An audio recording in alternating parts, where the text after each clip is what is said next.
Momento Responde Aí, à luz das Escrituras. E o Responde Aí, à luz das Escrituras, mais uma vez tem a honra e a imensa alegria de contar com a participação da meiga e notável mestre em hebraico, especialista em exegese e interpretação bíblica, coordenadora de ensino, missão e comunicação da IBNU, Igreja Batista Nações Unidas, igreja pastoreada pelo pastor Luiz Saião, uma sumidade nos nossos dias. Estamos falando da querida Suzy Lee, pessoa que tem cada vez mais despertado a minha admiração, serva de Deus que tem trazido, de fato, conteúdo robusto, sólido. Isto é, teologia, ao contrário do que se pensa e às vezes se espera de mulheres, de uma teologia cor-de-rosa, de uma teologia ursinhos carinhosos. Suzy, minha querida, obrigada por mais uma vez aceitar o nosso convite e obrigada pelo privilégio da sua participação. E aí você tem as palavras iniciais. Muito prazer, né, assim, estar com vocês novamente e, assim, gostei dos ursinhos carinhosos. Realmente, eu acho que é importante a gente, independente, né, de ser mulher ou homem, é importante a gente estudar, a gente ter esse temor, né, da palavra de Deus. Então, é muito prazer de estar aqui, de conversar e falar um pouquinho disso que é tão importante, né? Do fato de estudar e se aprofundar na palavra de Deus. Verdade. Eu acho que eu acho que a gente encontra menos resistência do que se fala da mulher envolvida com a teologia. É mais questão de indisposição mesmo, assim, de iniciativa da parte da mulher do que mesmo de alguma resistência que haja com relação à mulher envolvida com teologia. Mas você é uma prova dessa teologia robusta que a gente, como mulher, a gente precisa aprender, tá? Então, obrigada. Vamos lá. A gente vai tratar hoje com a Suzy Lee sobre texto sem contexto, pretexto para erros. E o primeiro assunto que a gente vai tratar com ela é que a Bíblia, num todo, ela é divinamente inspirada. Todavia, ela é composta por princípios que devem reger nossas vidas e por registros que são meras narrativas. Nós podemos citar 2 exemplos paralelos de princípio e registro. O primeiro exemplo se encontra na carta aos Romanos, no capítulo 12, os versos 20 e 21, que diz: portanto, se o teu inimigo tiver fome, dá-lhe de comer, se tiver sede, dá-lhe de beber, porque fazendo isso amontoarás brasa de fogo sobre sua cabeça. Não te deixes vencer do mal, mas vence o mal com o bem. E o segundo exemplo que nós podemos citar se encontra na primeira carta aos Coríntios, no capítulo 14, os versos 34 e 35, que diz: as mulheres estejam caladas nas igrejas, porque não lhes é permitido falar, mas estejam sujeitas, como também ordena a lei. E se querem aprender alguma coisa, interroguem em casa seus próprios maridos, porque é indecente que as mulheres falem na igreja. E aqui, Suzy, fala pra gente dessa dicotomia dos textos, normativo e narrativo, isto é, prescritivo e descritivo. Explica pra gente essa distinção que nós devemos fazer entre princípio e registro e como identificar o que é um texto narrativo, o que é um texto normativo. Vamos lá, né? Você pegou textos aí difíceis, né? O pessoal entende. Vamos entender primeiro esses textos, porque às vezes a gente fala e muito complicado, porque o pessoal usa em lugar diferente. Você falou aí sobre pretexto, né? Sobre contexto. Realmente, o texto deve ser usado no seu contexto. Então é muito importante aqui a gente lembrar que o Romanos 12, 20 a 21, na verdade é uma linguagem figurada. Ele está falando sobre amontoar brasas vivas, não é para cair o fogo na cabeça do inimigo, né? Mas ao contrário, é uma ideia de levar a pessoa a se sentir até preocupada, né? Se ela fez alguma coisa de ruim, porque a proposta cristã é uma proposta diferente, de a gente demonstrar amor, né? Amar o inimigo, né? Ter essa, e isso vai vencer o mal, né? Então a ideia é isso. E aí o próximo, né? Então, que só para a gente esclarecer assim melhor, assim, para para o nosso público, né? Então, assim, apesar dessa linguagem figurada, como você destacou bem, mas o texto, ele traz o princípio, a norma, a prescrição de amar o inimigo, não é isso? Exatamente. Na verdade, é demonstrar, fazer, em vez de pagar o mal com o mal, é pagar o mal com o bem, né? Fazer o bem, independente a quem. Porque quem deve retribuir ou fazer qualquer coisa, somente Deus pode fazer a justiça correta. Então não existe ser humano que consiga retribuir na medida certa. O ser humano sempre vai tentar retribuir a mais. Então a gente nunca vai fazer isso, certo? Então o princípio está aí. E aí o capítulo 14, né, de Coríntios é um texto complicado de novo, né? Porque, na verdade, esse texto fala de um contexto. Tem uma narrativa, tudo, mas é um contexto todo que vem lá do capítulo 12, falando de dons, né? Aí capítulo 13 fala do amor, que na verdade é o maior dom, é uma continuação dos dons. E o 14 fala como a gente tem que fazer isso na prática, né? Dentro do culto, dentro da comunidade da fé. E aí, provavelmente, quando você lê o capítulo 14, esse texto deve falar aí de um uso aplicado aí a línguas e profecias, né? Então, fala de que muitas mulheres lá estavam ultrapassando o limite razoável aí durante o culto. Mas não são só as mulheres, o problema são todos. O pessoal fala, quando Paulo fala, ele fala de todo mundo, e esse trecho é sobre as mulheres, né? Porque isso podia causar um escândalo, e era um escândalo, né? Então a gente tem que ouvir e ver o texto nessa questão contextual.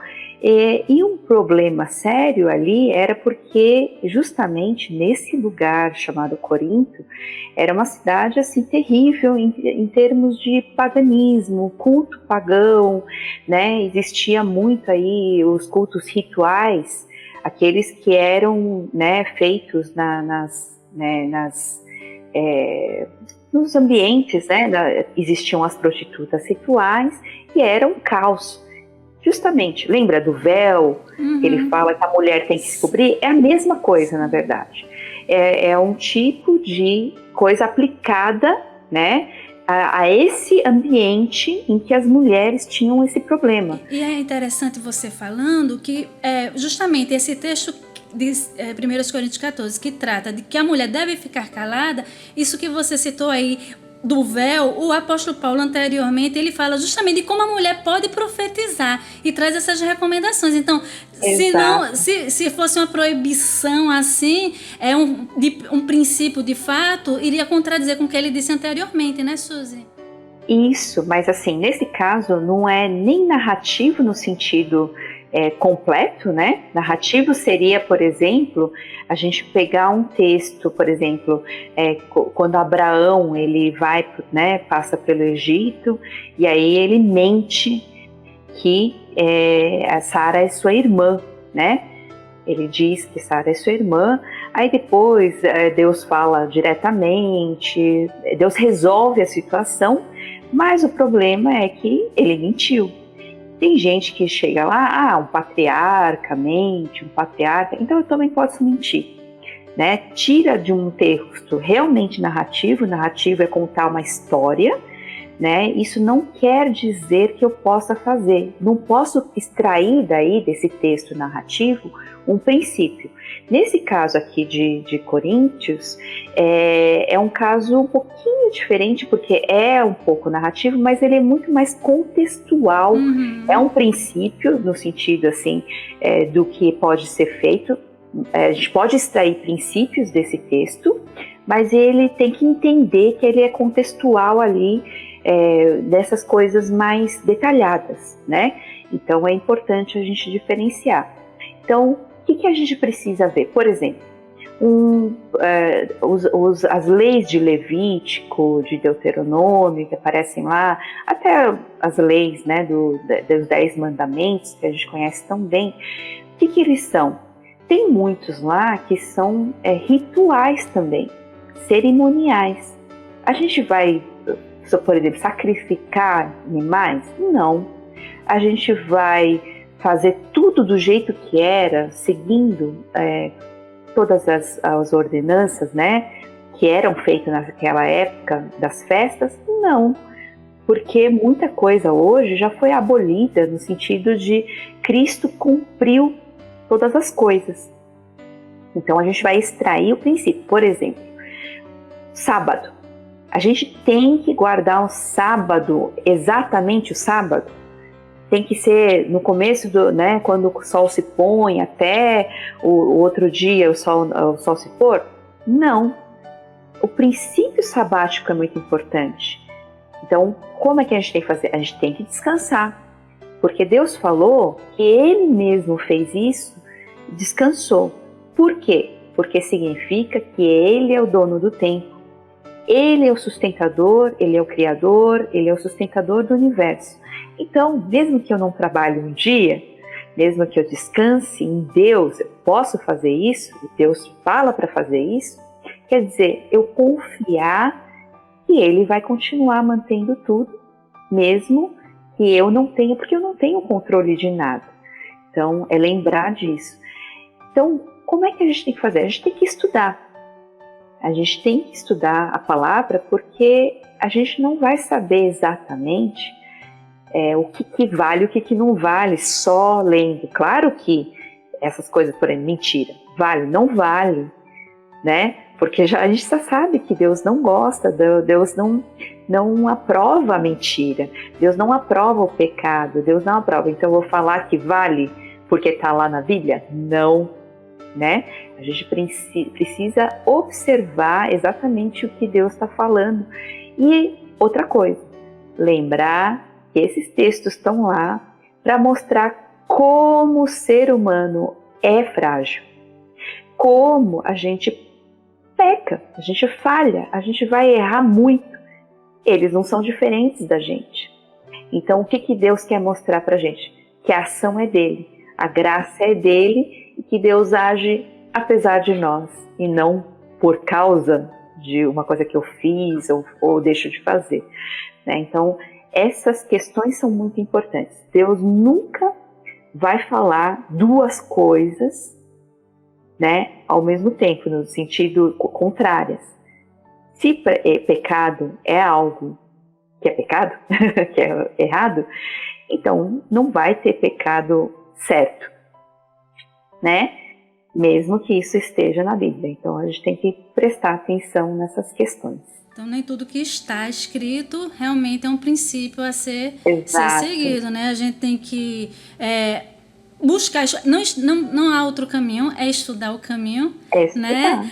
Estudar, entender o contexto, entender um pouco da história, da situação ali, para fazer realmente essa distinção do que seria um texto prescritivo de um texto descritivo, ou seja, de um princípio, de um registro, né? Uma vez eu achei muito interessante, um professor meu no seminário, ele falou, né, que assim, nós não podemos, justamente o que você disse, nós não podemos descartar a presença de Deus no texto narrativo, porque a gente também vê o agir dele, né? E até no caso do próprio Abraão, que ali, naquela situação, naquele momento, ele negou, ele disse que ela era sua irmã, negando que ela era a sua esposa, né? Essa meio verdade que podemos dizer, né? Isso não é um princípio que eu devo aplicar à minha vida, né? Isso no sentido geral. Mas mesmo assim, a gente vê o agir de Deus em toda aquela narrativa, como você diz assim, é a misericórdia, é a graça de Deus na vida de Abraão, o pai da fé, né? Exatamente. Ele só se tornou pai da fé pelo agir de Deus. Deus torna ele, né, o pai da fé, não porque ele merecia. E, Suzy, nós não podemos exigir que toda a igreja ela tenha alguma noção das línguas originais das escrituras, né? Mas fazer uma leitura dos textos que antecedem e dos textos posteriores do texto em foco, isso é imprescindível, é fundamental para ter uma compreensão mais acertada, mais ajustada do texto. Eu cansei de ouvir, em dado momento da minha vida, quando eu trazia alguma informação que eu julgava ser interessante e alertava também da importância do estudo, da leitura das escrituras, alguém dizia assim: irmã, a letra mata.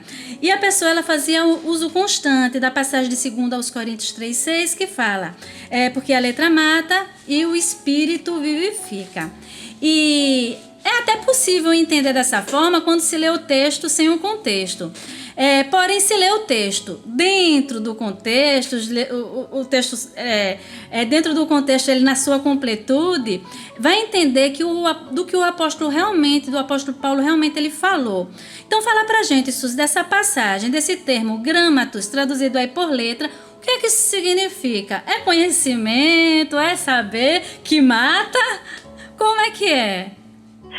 Bom, é importante, você falou aí, a gente ir para o texto, né? Já que a gente está falando, né? O que esse texto está falando? Vamos só passar por, mesmo que seja por cima, ele fala, ó, será que com isso estamos começando a nos recomendar a nós mesmos novamente? Será que precisamos, como alguns, de cartas de recomendação? Aí ele fala tudo isso, ele fala assim, ó, vocês mesmos são a nossa carta, escrita em nosso coração, conhecida e lida por todos. Vocês demonstram que são uma carta de Cristo, resultado do nosso ministério, quer dizer, não escrita com tinta, né?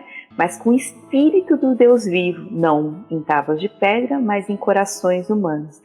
Então é interessante a gente ver aqui o que ele está falando. Ele está falando de uma questão, olha, eu não estou falando de uma coisa escrita, que é o que está falando aqui, gramatos, vem de grama, né? Que na verdade é uma letra do alfabeto, pode ser um documento escrito, uma carta, né? Escritos no geral, enfim. É uma revelação, né? Sim, em termos gerais. Isso é usado, grama, está no genitivo neutro singular aqui, né? Mas o que quer dizer isso? Qual é o contexto disso? Né? Ele está falando simplesmente que quem nos capacitou para ser ministros, né, vamos dizer assim, da nova aliança, e que existe essa nova aliança firmada em Cristo Jesus, é o Espírito. Então, vocês estão achando que a letra, que aqui é traduzida como letra, que até às vezes a gente fica meio assim, é lei. Ele está falando da aliança sinaítica. Sim, ele está fazendo uma contraposição entre a aliança sinaítica, lá entregue a Moisés, e a aliança do Novo Testamento firmada em Cristo Jesus. Então, como assim? O que acontece lá? O problema é a lei? Então, seguir a lei é errado? Não. Mas a lei, ela, apesar de ela não ser negativa no sentido, ela não traz um sentido em si mesma negativa, mas ela produz no sentido condenação. Por quê? Ela traz à tona o que você está errando. Qual é o seu pecado? Ela mostra, sabe, revela para a gente. Olha, isso aqui é pecado, isso aqui é pecado. Então, na verdade, ninguém consegue seguir todos os mandamentos do jeito que é, né? Lembra do traço, mínimo traço? Se você, não tem como a gente acertar 99%. A gente tem que, ou a gente acerta 100%, ou a gente não acerta. Não existe metade. Não existe 90%, né? E aqui está falando, olha, a lei, que é a letra, né? Ela traz condenação, ela traz morte, né? Agora, o espírito, né? A letra mata, mas o espírito, aquilo que é gerado no espírito, que é a nova aliança, ela traz restauração, ela traz salvação. Então, o espírito, ele traz vida, ele vivifica. Então, não tem nada a ver com conhecimento. Aliás, por falta de conhecimento, o meu povo pode perecerá, né? O profeta então, Oséias, né? quando a gente não conhece o Deus que foi revelado na Bíblia, a gente pode morrer, exatamente por isso. Porque a gente não vai entender bem o que é importante e a gente vai ficar fazendo o que não é importante, né? Então não adianta a gente entender mais ou menos. A gente tem que conhecer a palavra e a Bíblia, que foi a revelação dele, justamente dada como assim, revelação do próprio Deus, né? Diz que ele era a palavra, né? O Jesus Cristo é a palavra e ele estava com Deus, né? Ele se diz palavra, verbo, como está em outras versões, né? Muito importante a gente lembrar disso. E esse conhecimento acerca de Deus, da sua palavra, do Evangelho, não vai promover morte, ao contrário, como você disse, vida, né? Vai promover vida. Então aqui jamais poderia estar falando acerca do conhecimento, mas justamente como você disse, acerca da lei do Sinai, que mostra, que traz condenação realmente, pois somos incapazes de cumpri-la, né? Exatamente. E nós vivemos na era da superficialidade, né, Suzy? Relacionamentos superficiais, afetos superficiais, conhecimento superficial. Mas o que eu acho lindo na fé cristã é o convite ao mergulho, à imersão no conhecimento da fé. E as palavras do Senhor Jesus, registradas no Evangelho, né, segundo o evangelista João, capítulo 5, versículo 39, diz: examinai as Escrituras, porque vós cuidais ter nelas a vida eterna, e são elas que testificam de mim. E o termo examinar escrito aqui no texto, erainao, significa aprender algo por meio de cuidadosa investigação, ler com atenção, estudar com cuidado. E isso nos remete a examinar as Escrituras. Isso não se trata de uma fé cega, sem exame, sem estudo, sem leitura. Fala pra gente, Suzy, dessa necessidade de imergir, de mergulhar, de se aprofundar nas Escrituras e não endossar essa estatística de superficialidade. É verdade, a gente realmente vive num momento, né, num tempo difícil, né, e as pessoas também não só superficiais, mas as pessoas buscam coisas passageiras, né, elas buscam coisas assim, acabam sendo dispersas, né, por tanta coisa aí que chama a atenção delas. Agora é importante a gente lembrar sobre essa questão da mensagem do Evangelho. As pessoas às vezes falam, mas a Bíblia, até uma criança entende a mensagem, não é verdade? É o Espírito que nos ajuda a entender. É verdade, com certeza é o Espírito Santo que nos ajuda a entender, porque seria impossível a gente entender essa mensagem sem a ajuda do Espírito Santo, porque é loucura, né? Como assim um Deus se fez homem, né? Se fez ser humano como a gente para falar dessa mensagem da salvação? Como assim? Né? Então é realmente uma mensagem que, ao mesmo tempo que ela é simples, que uma criança pode entender e que o Espírito Santo é que nos ajuda a compreender, porque é loucura, ao mesmo tempo ela foi revelada, a Bíblia ela é uma revelação do próprio Deus, como a gente falou, e é a revelação que ele deixou sobre tudo que ele pensa, tudo que, os valores, né, na medida do possível. Eu sempre dou faço uma analogia com a formiguinha. Você imagina a gente tentar gritar para a formiga, né? Aqui é perigoso, né? Você não pode. Não adianta. Eu posso gritar o que eu quiser, eu posso tentar fazer mímica, eu posso tentar falar o que eu quiser. A formiga não vai me entender, né? Então ela não vai entender o que eu quero passar de mensagem para ela.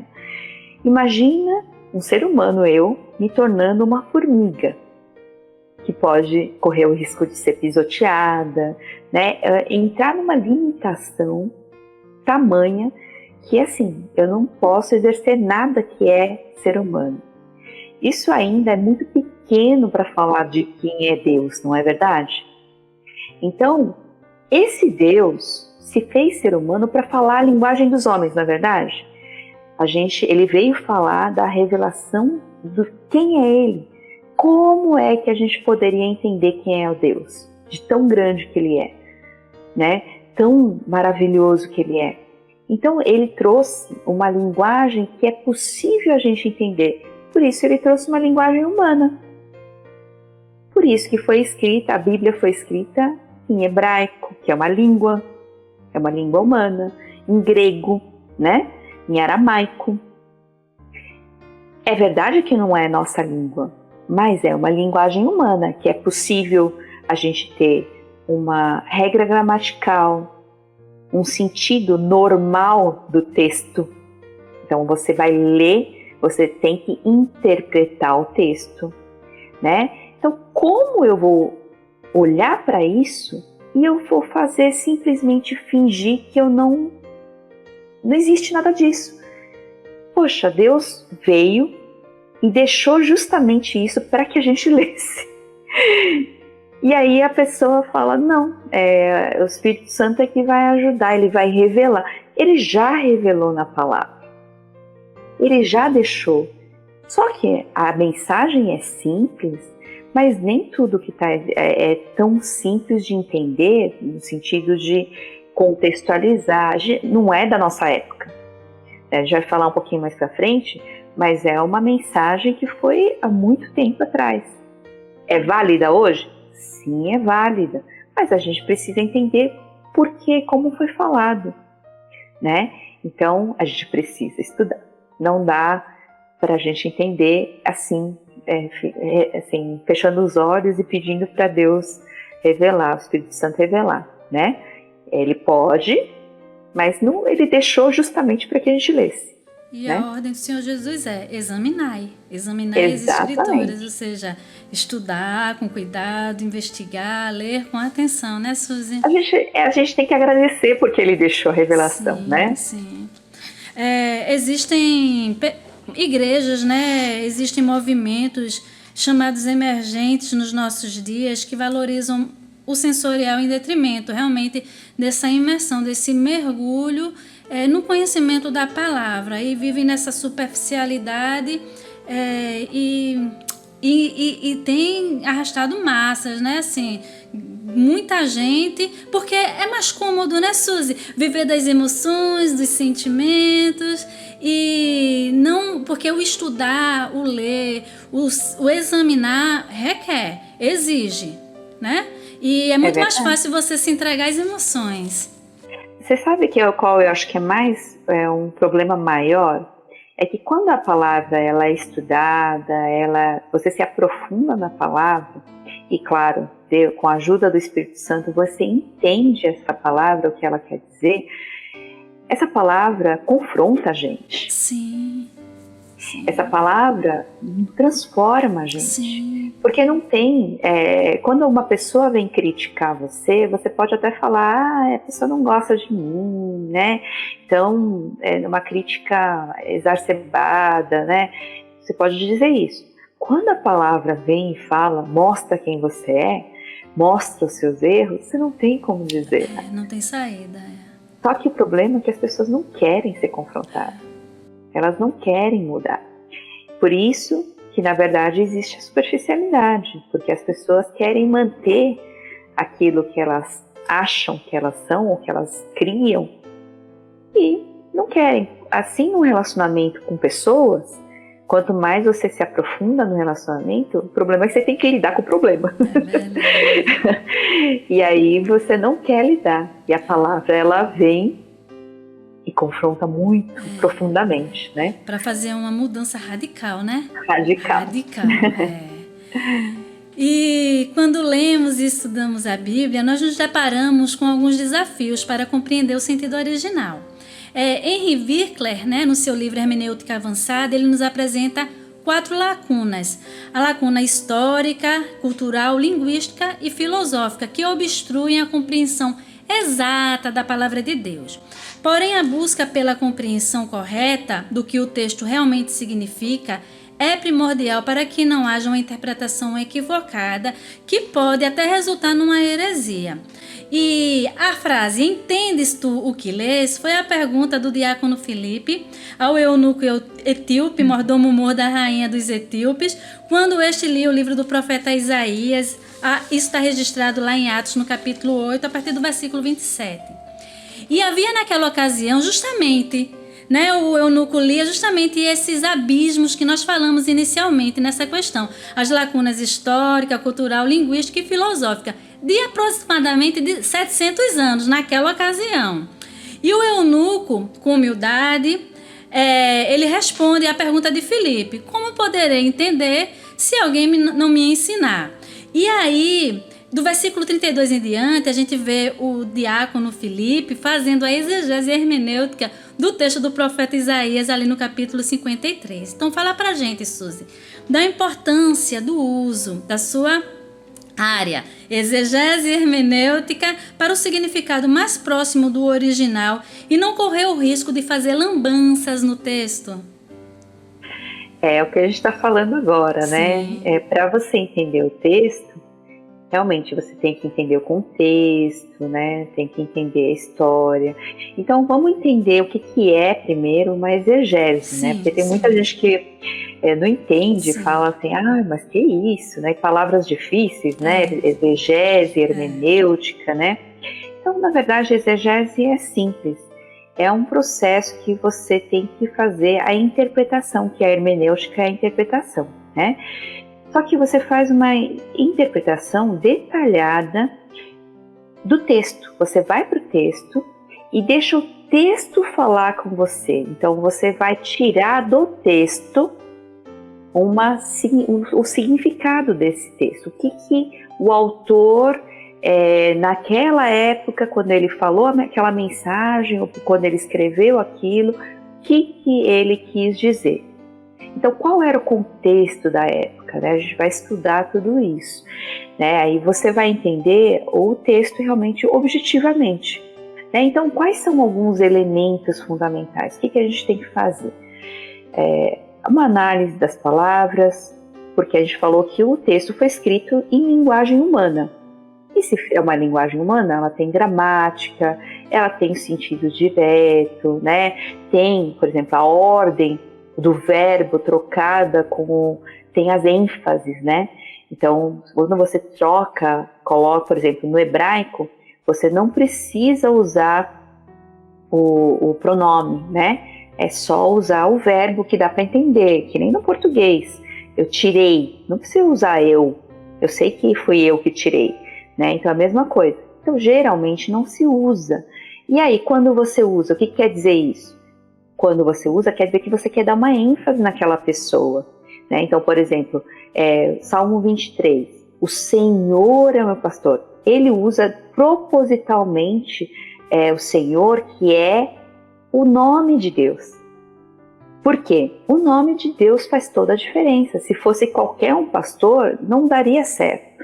Mas porque é Deus, esse Deus, Criador do universo, sustentador da vida, esse Deus da aliança, ele é o garantidor. Então, se ele fala que ele é meu pastor, nossa, não preciso de mais nada, né? Então, é proposital o uso dessa palavra que é o nome de Deus, né? Então, se a gente entende isso é gramática. Isso é como a gente está usando a linguagem, né, humana. Então, se você faz uma análise das palavras do texto, um exame do contexto histórico, cultural, né, que está, por exemplo, em que ambiente ele está, né? Por exemplo, o Salmo 23, ele está num ambiente desértico, é o que ele sabe. Ele conhece a vida de um pastor de ovelhas. A vida é dura, porque para poder cuidar das suas ovelhas, ele tem que fazer, assim, ele tem que virar um monstro para cuidar dos ataques aí dos animais ferozes, né? Tá sujeito a isso. Tá sujeito a sol quente, assim, de matar mesmo. É a falta de água tremenda. Então, o que ele fala lá? Olha, pastos verdejantes, é muito difícil de você encontrar lá, né? Águas tranquilas, muito difícil de você encontrar lá. Então, quando ele está falando daquele texto, está falando, gente, vocês não têm noção de quem é esse Deus. Esse Deus é tão bom e ele garante a nossa segurança de tal forma que eu posso realmente andar por vale da sombra da morte, que é o que existe lá. Que na verdade é um vale que você pode passar com risco de morte, né?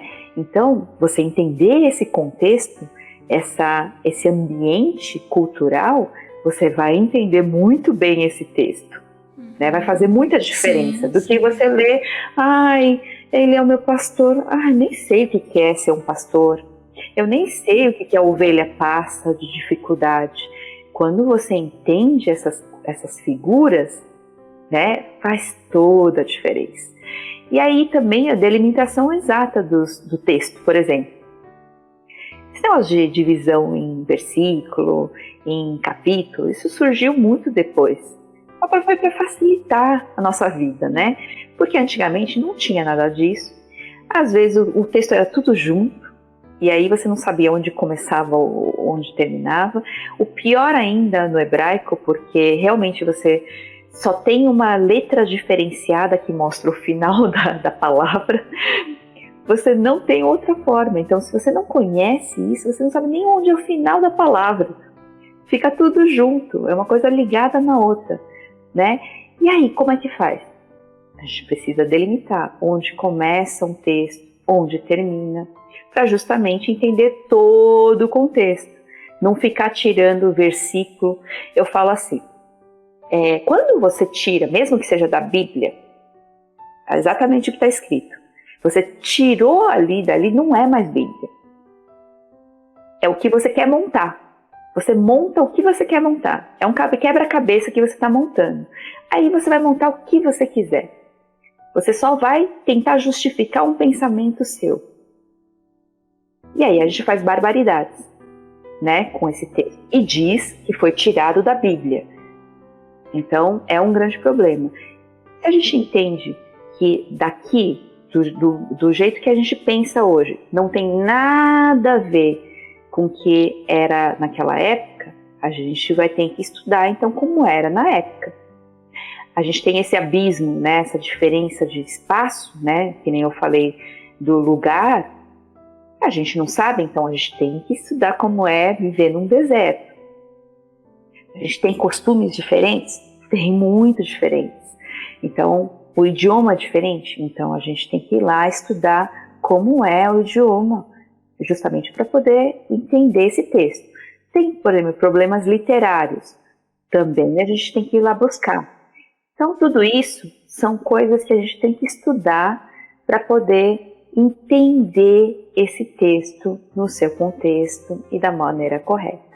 E hoje nós temos, assim, inúmeras ferramentas que, assim, torna, assim, indesculpável, assim, uma pessoa, assim, mas eu não tenho um conhecimento, assim, eu não tenho propriedade, assim, com as línguas originais e tal, mas existem ferramentas que possibilitam você compreender, você entender, né? Só de você ler alguns comentários bons, né? Bons comentários, A pessoa tem que ter esse discernimento, né? Ter acesso aos bons comentários. Sim. É ótimo, eles explicam tudo, eles já fizeram esse estudo para você. Pois é, e é isso, né? E hoje em dia tá muito mais fácil, né, Suzy?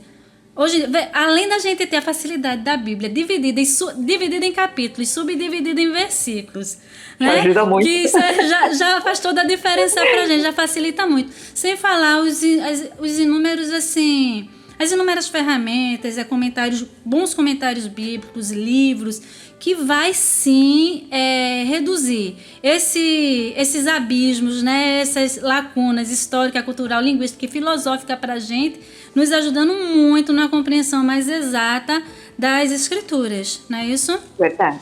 Eu gostaria só de ler, assim, o que está... É um pequeno parágrafozinho do livro de D.A. Carson, Os Perigos da Interpretação Bíblica, que diz assim: se alguém cometeu um erro na interpretação de uma das peças de Shakespeare ou expandir incorretamente no verso especeriano, é improvável que isso acarrete consequências eternas, mas não podemos aceitar facilmente uma complacência semelhante na interpretação das Escrituras. Estamos lidando com os pensamentos de Deus. Somos obrigados a nos esforçar ao máximo para entendê-los verdadeiramente e explicá-los com clareza. Assim, é revoltante demais encontrar no púlpito evangélico, onde as Escrituras são oficialmente reverenciadas, uma constante e imperdoável negligência ao abordá-las.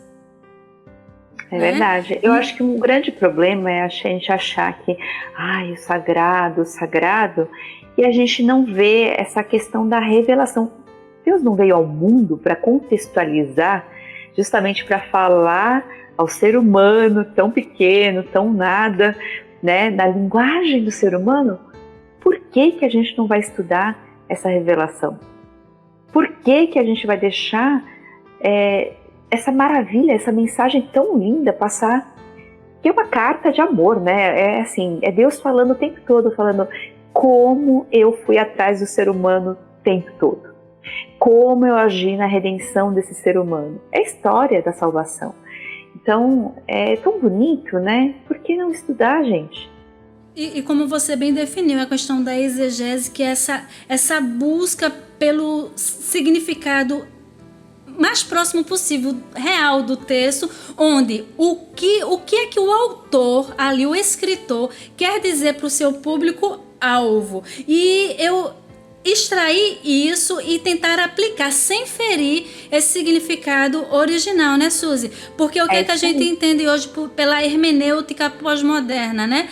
É que o texto já não significa mais o que o autor, que o escritor quis dizer para o seu público-alvo, mas o que dá significado ao texto hoje para muitos é o que o leitor hoje quer entender. Então essa livre interpretação que torna-se um desastre e um celeiro de heresias, extraído da própria escritura.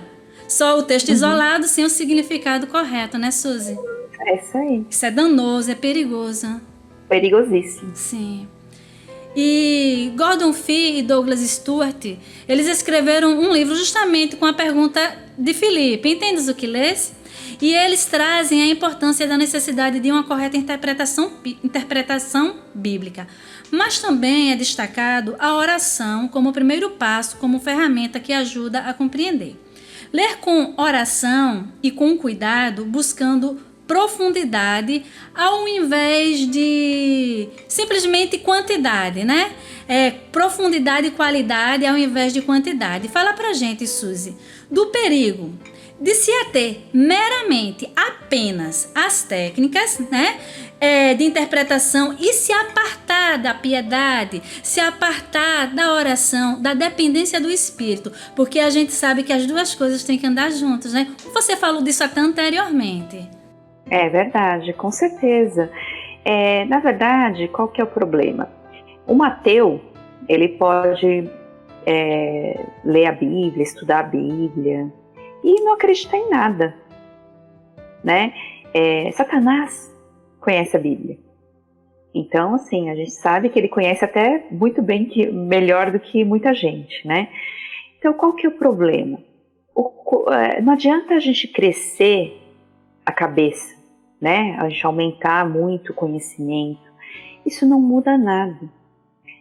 O que muda é quando a gente tem essa ajuda do Espírito Santo, essa dependência de Deus, e a gente deixa que realmente a revelação de Deus venha e, sabe assim, não fala que a palavra de Deus ela é tão afiada que ela consegue separar uma coisa inseparável, que é ossos, né? Imagina a gente sendo separado medula, né? Como é que é possível isso? Não é possível. Mas está falando que a palavra é tão poderosa que ela penetra, Sim. Ela transforma. Então, se a gente ficar só assim, qual que é o problema? A gente fala assim, no final das contas, você vai criar um monte de teologia, porque falar sobre Deus já é teologia, né? independente se ela é boa, se ela é ruim. Aí você vai criar um monte de teologia, na verdade, da sua cabeça de novo, né? O conhecimento pode se tornar um ídolo, né? O aprofundamento nessa teologia própria pode se tornar um ídolo. Quando você não submete isso a Deus e a essa revelação realmente do que Deus faz, do que Deus é, né? E você não se submete a isso, a palavra não tem sentido nenhum, né? Ela não faz diferença na tua vida. Agora, quando essa palavra vem, ela transforma o nosso ser, ela vai colocar a gente cada vez mais dependente de Deus.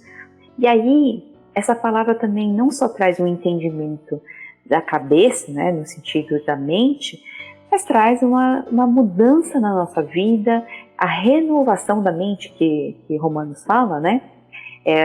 Vivam isso, a renovação da mente. Por quê? Essa renovação, na verdade, não é só da mente, é uma renovação da vida. É uma renovação que transforma toda a vida.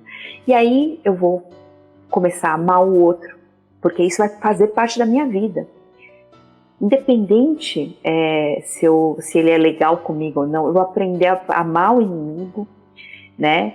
Que é impossível com as nossas próprias forças. A gente precisa da ação de Deus, a gente precisa da graça de Deus para perdoar, para amar, para fazer diferença na vida das pessoas. E no final das contas, por que ele deixou essa revelação? Por que ele deixou isso? Para a gente cumprir a missão. Porque falta exatamente o Atos 29, né? Ele deixou uma missão que começou lá, né? Lá com Deus mesmo. Ele contextualizou trazendo Cristo, né? Para falar dessa revelação para a gente.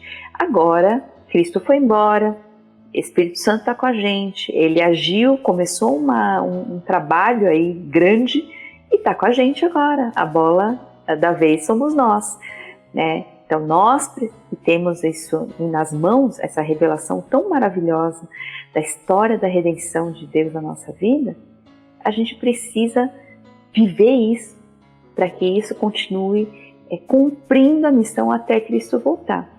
Né? Então, até é a santificação, como a gente pode chamar teologicamente, mas é basicamente a gente viver cada dia para ser mais parecido com Cristo, para que a gente possa viver aí a glória junto com Ele também, porque a salvação a gente já tem, de certa forma, mas nós estamos vivendo a salvação hoje e vamos ter ela plenamente quando Cristo voltar e a gente viver eternamente com o Pai. Então, até lá, a gente vai vivendo um dia de cada vez, vivendo essa salvação hoje.